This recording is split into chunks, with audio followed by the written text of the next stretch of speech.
Terungkap penyebab kebakaran PT Terra Drone, karyawan tak paham cara kelola baterai. Kapolres Metro Jakarta Pusat Kombes Pol Susatyo Purnomo Condro mengatakan, karyawan yang menjaga gudang baterai di kantor PT Terra Drone Indonesia tidak memahami cara mengelola baterai.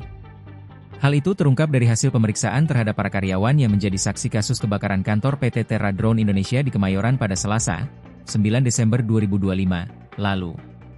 Dari semua karyawan yang kami periksa, memang umumnya mereka tidak paham, walaupun cuma penjelasan singkat.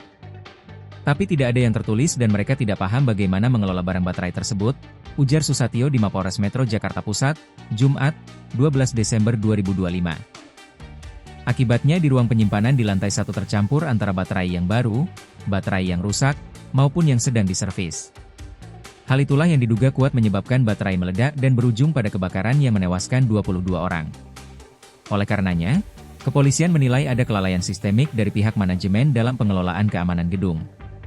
Di sisi lain, polisi juga mengkaji sejumlah regulasi terkait ketenagakerjaan maupun keselamatan kerja, antara lain Undang-Undang Nomor 1 Tahun 1970 tentang Keselamatan Kerja. Dalam aturan ini, pemilik perusahaan wajib menyediakan alat pemadam api ringan, pintu darurat, pelatihan keselamatan, identifikasi bahaya, serta menyediakan ruang aman bagi karyawan.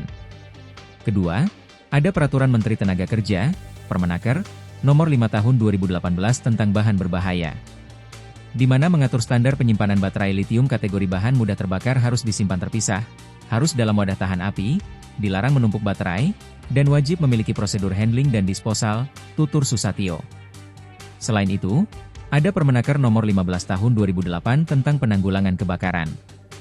Aturan itu meminta perusahaan untuk menyediakan layanan kesehatan dan keselamatan kerja, K3, serta early warning system.